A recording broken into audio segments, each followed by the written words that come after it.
Hi, everybody. This is Shannon from Raven and the Wolf Spiritual Services. Thank you so much for tuning in. A little bit about myself. I am a medium, psychic clairvoyant. I speak with angels, guides, and source. So, if you haven't noticed, there is a lot going on right now spiritually. It's the understatement of the year, and in the world. This is definitely a time of uncertainty, a time of great change. And for a lot of us, even though we're scared, it's kind of an exciting time as well. So I am here today to talk just a little bit about what is happening and why. I did a card pull so we can see what we need to know a little bit more. I do communicate with things larger than myself. So if you want to call that the Ascended Masters, if you want to call it Source. Right now I'm not going to tap into a specific Ascended Master, just more or less the wisdom of Source, the universe, things like that. The angelic realm always does like to chime in here and there when I'm giving a reading. So a little bit about what is happening right now.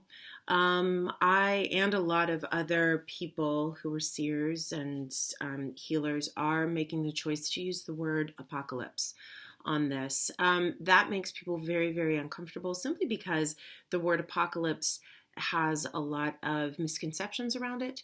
It actually doesn't mean the end of the world like we've been led to believe. Instead, it means the end of something, the unveiling of something, the pulling down of something.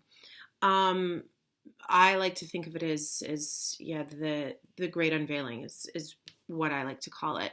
So that really is what we're experiencing right now. Are we in the great unveiling? Is something being pulled down? Absolutely. Now, what is that? What is being pulled down?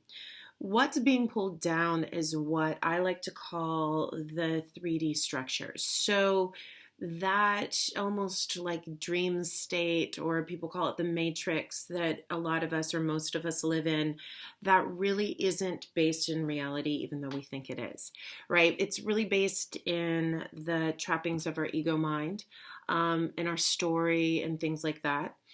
The reason that people feel so connected with yoga, with meditation, with prayer, with hiking in the woods, with spending time with their children, is because when you're doing these things, when you're engaging in these things, you're being present. And in presence, that's where the communication with something larger than yourself takes place. So you often hear people say that they were praying and God spoke to them. That really is because they were essentially meditating and they were open and present enough to get information from source, from the universe, from God, if that's what they choose to call it. So the same thing holds true when you are practicing yoga, when you're, working with the breath, when you're out in nature.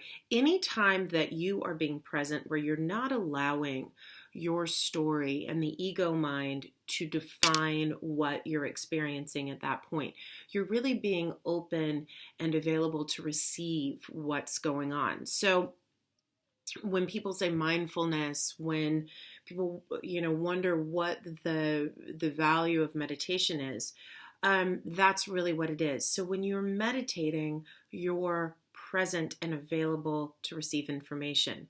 Now, I love the fact that meditation is called a practice, active meditation, where you're sitting on the mat in stillness, and so is yoga. There's a reason for that as well. The reason we call these things a practice is because we are doing that. We are practicing these skills in order to integrate them into our daily living. My little guy's coming in, so we're going to have to hear him. But in order to integrate them into our daily living, really at the end of the day, what we want to do is we want to become able to live in a very present, almost meditative state at all times. So when we're meditating, when we're on our mat, when we're, whatever we're doing, taking a run, and we're being present, we're not really engaging in a lot of the thoughts that are coming into our sphere of consciousness, right? So when you're actually meditating, a thought comes in, and you really work on not engaging with that thought. Allow it to be. I always talk about it being like a cloud in the sky where it comes in and then it goes out, right?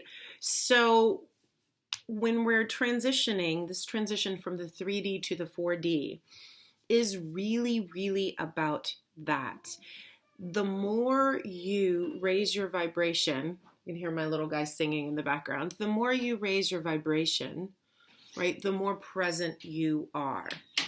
The more present you are, right, the more information you get. So we've already talked about that. So what I do, what my work is really, I've over the years done a lot of healing work in myself, emotional, spiritual healing. I've done a lot of practice for being present, meditating, things like that.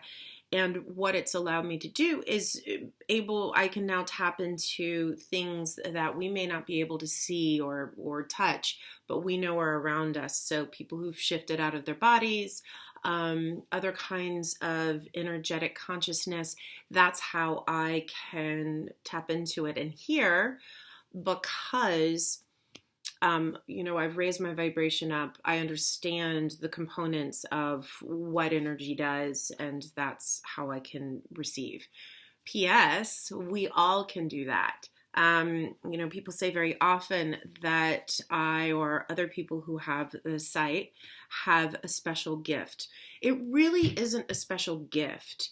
It's a skill set. It's a skill set that anybody can learn if they understand, once again, the components behind it, how things work, and how to utilize this information. So I really want people to understand that, I'm not magic. I say all the time that magic isn't real. People get a little bit bummed out about that simply because, we love to believe in something like that.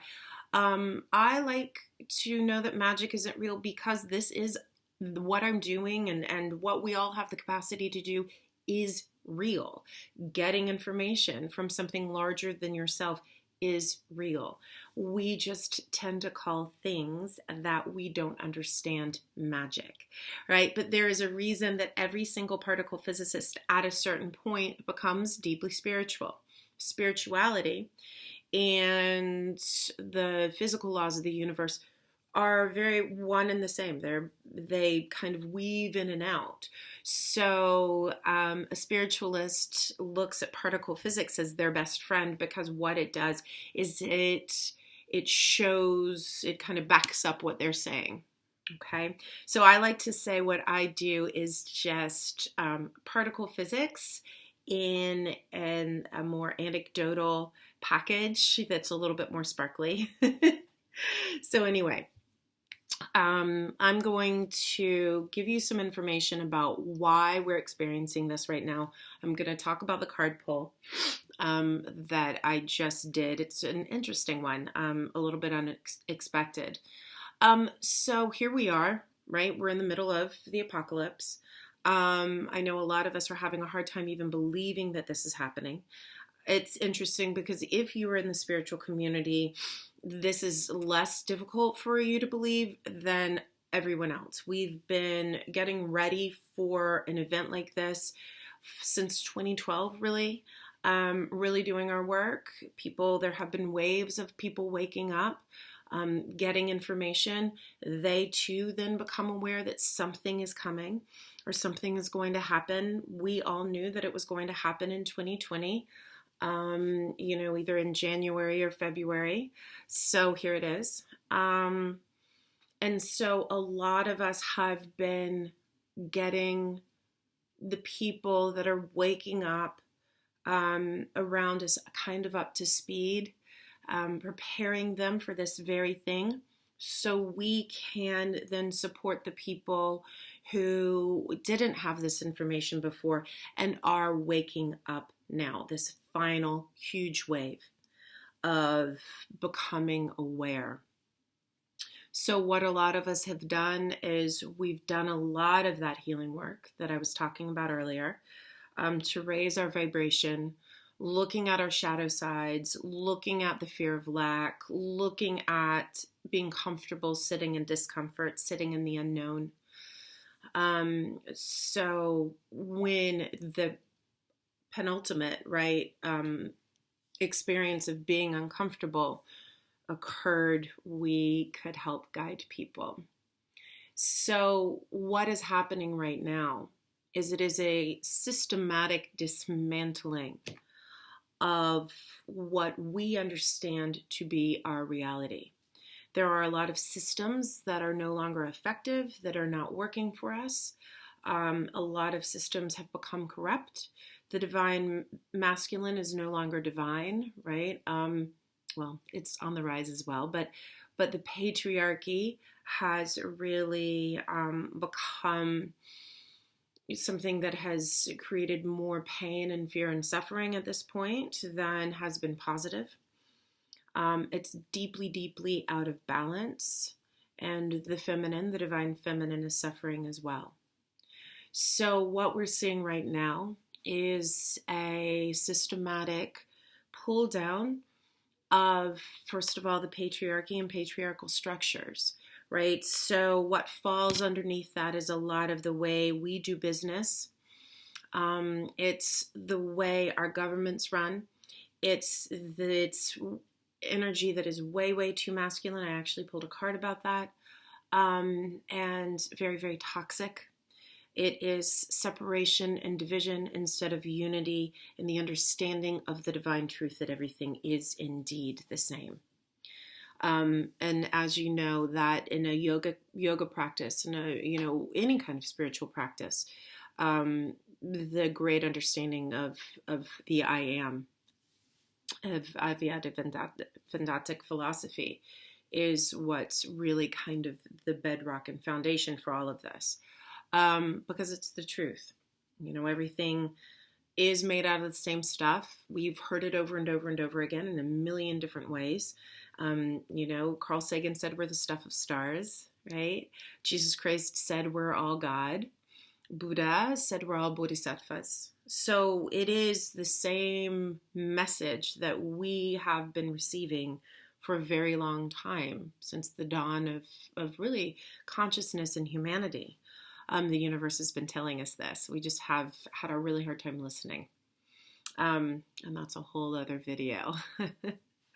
But why this is occurring right now is, once again, structures are being pulled down. We can no longer sustain the energetic spaces that we're living in anymore. It's no longer serving us.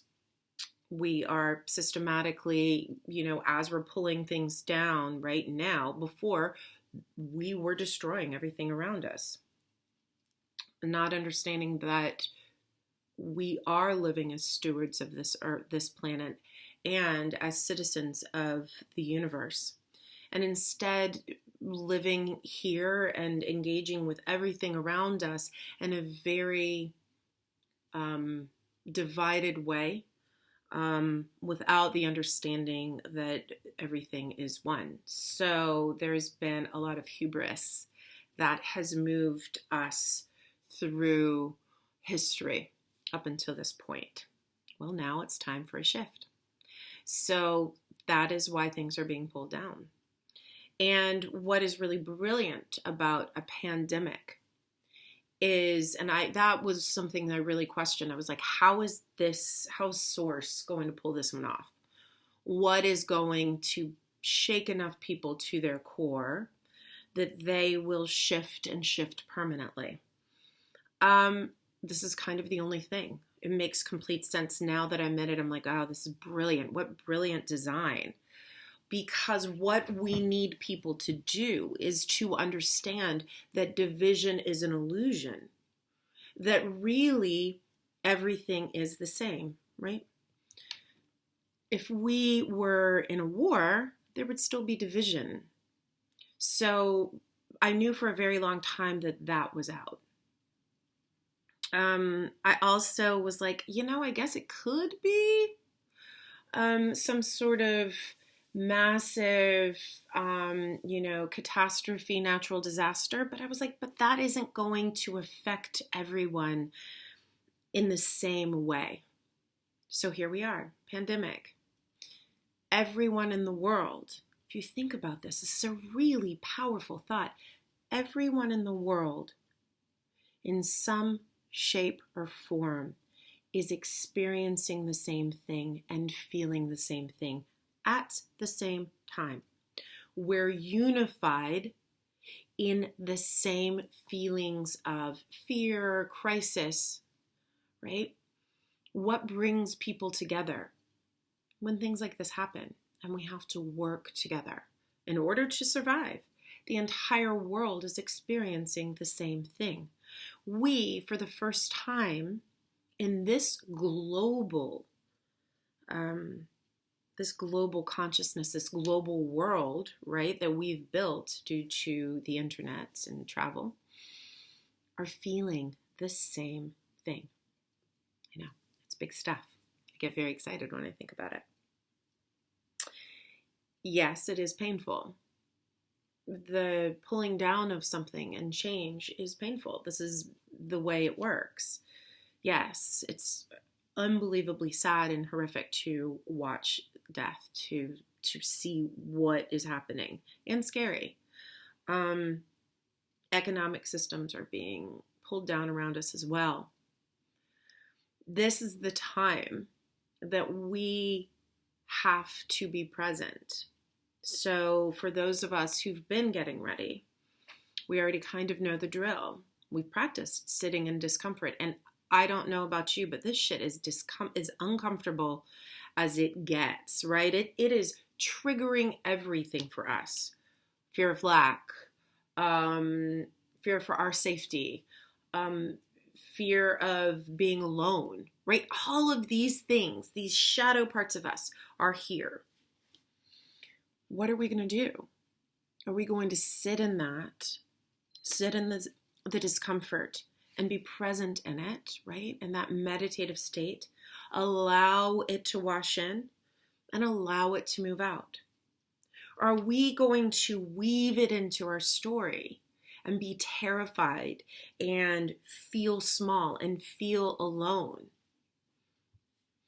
When you hear in Buddhist philosophy that suffering is a choice, this is what is meant.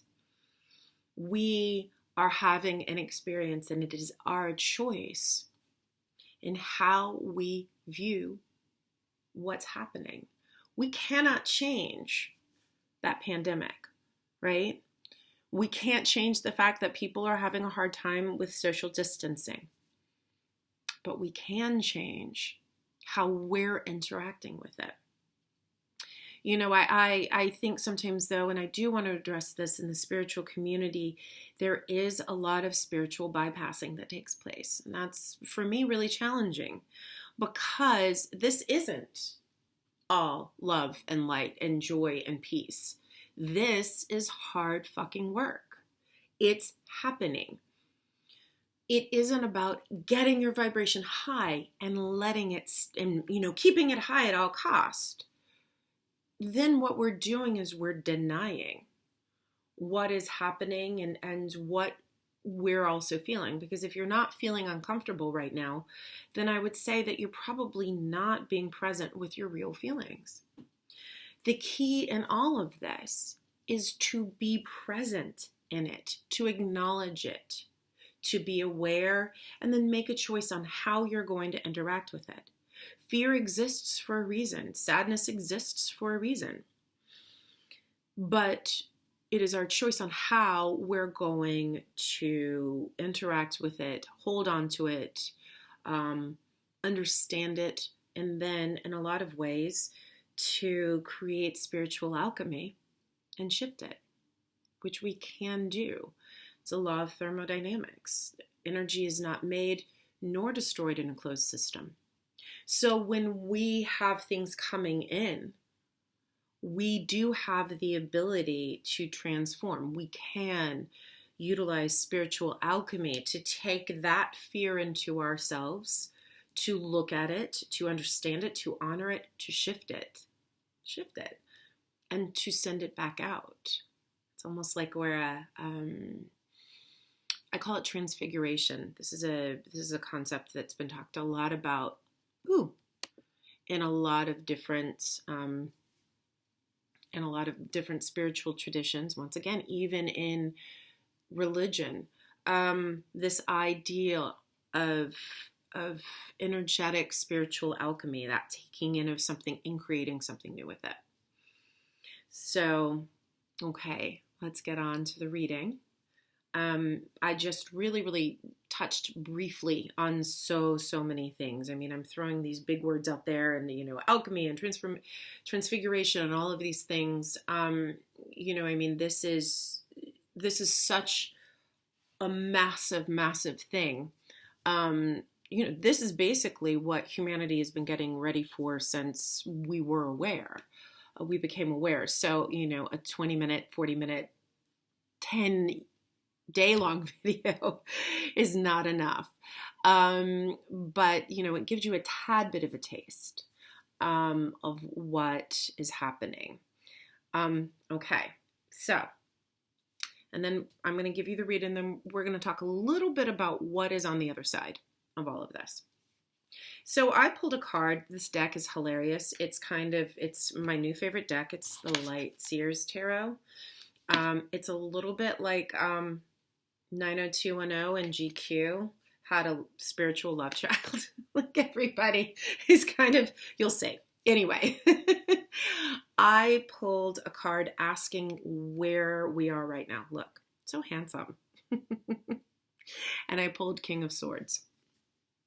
King of Swords to me is, and we're going to look at the shadow aspect of this one right now. King of Swords and the light aspect. King of Swords is about, the shadow aspect, being cold, being calculating, being removed, being isolated, being, and to me that is really, and isolating other people, that is really what I'm thinking about, the powers that be around us. The lighter aspect of the King of Swords is seeing things for what they really are, cutting away the bullshit, right? So that's what we're working on doing, really being present in this and seeing what's really happening. I then said, okay, what exactly is going on? Not where are we, but what is going on? I pulled once again, very handsome. I pulled the Emperor, the shadow aspect and the light aspect of this card. So the shadow aspect is the patriarchy, the divine masculine run amok. It's aggression, it's anger, it's selfishness, right? On the other side is the divine masculine. So the divine masculine, when it's balanced, is about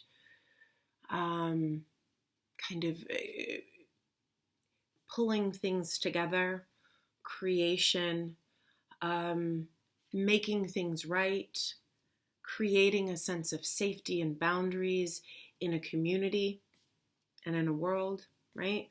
He is the one that keeps us safe, but it isn't just the divine masculine, right? This is the unity of the masculine energies. Okay. What's coming up? It's an interesting card. Five of Swords. Not the most exciting card to see. And it really, to me, is about deceit being uncovered, people starting to actually feel guilty about what's going on. It's a beginning of an understanding that the way you and things have been working are no longer viable.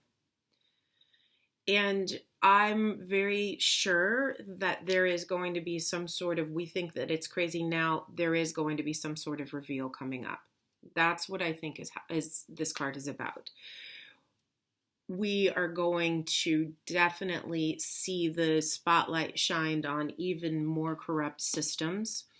I don't think it's gotten as challenging out there as it probably needs to affect long lasting change.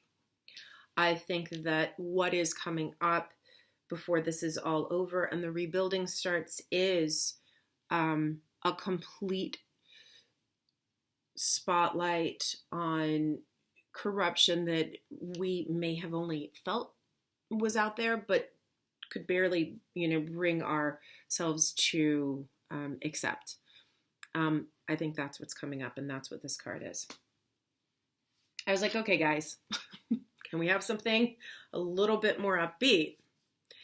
There was, and then there wasn't, but then the final card was pretty great. The next card I pulled, I was like, okay, so what's the outcome? What is the fucking outcome for all of this? It's justice. The people who have been living and creating these corrupt systems, who have been living in the shadows and not being clear, who have been dividing us, right? These unbelievably derisive businesses and systems of government and, messages that we've been given in order to separate us is going to come to light, and justice will be served. These people, Five of Pentacles, will be not on the inside anymore. They'll be on the outside. So it is going to be a complete reversal of what's been going on. It's pretty powerful stuff. Every time I've pulled cards since this has all begun, they've been this spot on with telling me what is going on. It's pretty amazing stuff. Nine of Wands, I asked, okay, so then what do we need to expect for us? And I pulled the Nine of Wands. I love this. It is about, to me, new beginnings, creating something new, listening to yourself, beginning to really believe in your thoughts and your understanding of what you are experiencing, not in that 3D way, but with everyone around you. And that leads us into what is on the other side of this. We're not pulling things down just to pull them down. We're pulling things down in order to create something new in its stead. You cannot build something new on existing structures, right? So we're burning things down to the ground. This is the Tower. And we're going to build this up on the ashes of the old. And what that is it is building something rooted in the truth. We're losing our spiritual amnesia. And the truth is that everything is intrinsically the same, right? So we are going to start living with more of an awareness of who we are and who and what everything else is and how that all works together. So there will be no more of the massive, massive hubris that we are, here and we claim all of this as ours. There will be a deep understanding in the fact that not only are we community, right, with each other, but we're community and literally communing with everything around us. So when we rebuild these systems, because it's not going to be everybody sitting on the front porch with guns, there will be structures that we still recognize. There will be an integration, though, to me, of unity and compassion. How can we do business compassionately? How do we do it with awareness and presence? How do we have commerce? How is an economy going to run? How is a country going to run? How is a global world going to exist in a more unified, compassionate, integrated way? That's what's coming up. And so what I ask you guys to do is to, in this time, right, the tower, the pulling down, the burning down, I ask you to do your work, sit in the discomfort, look at your shadow sides, work with it, acknowledge it, and allow yourself at the same time to feel your creativity. A lot of us are feeling really, really creative right now. It's a really amazing time for that. Allow that to move through you as well. Learn to feel what it feels like to have waves of challenging emotions, wave of exciting emotions, and allow them to all be. Don't try to white knuckle through the challenging emotions. They're there to teach us things as well, but don't hold on to them, right? Just like spiritual bypassing, when the good emotions come in, don't hold on to those either. We need all of this because that is being present. So sit clearly in whatever it is that's coming up. And if you can, give thanks, because this is happening for a pretty amazing divine reason. And we're all a part of it. We are part of the pulling down and the building up of a new earth, a new way of existing. I can't imagine a more awesome thing to be able to do. So thank you for joining in. I hope this helped. If you would like to contact me, get a reading, you can through the Raven and the Wolf Spiritual Services. That I do have a website. I'm also on Facebook as the Raven and the Wolf Spiritual Services. You can like me. I started something called the Raven and the Wolf Spiritual Learning Annex. It's a group that you can ask to be part of. I do have classes. I am offering more classes. They are on a sliding scale. They're online. They're on a sliding scale. It's a lot. It's, the in-depth talking about all of this. There are videos that you can buy, or you can just take place in the live class. And finally, if you feel like donating to me, that would be fantastic. This is what I do. So I want to continue, even though I know I will. I have faith in Source because this is what I'm here to do. If you would like to donate, that's great as well. If not, that's great as well too. So thank you for tuning in. Thank you for being part of this, part of all of this. It's a really amazing, weird, scary, beautiful journey that we're all on together right now. So thank you, be well, and hopefully we will connect with each other again soon. Take care.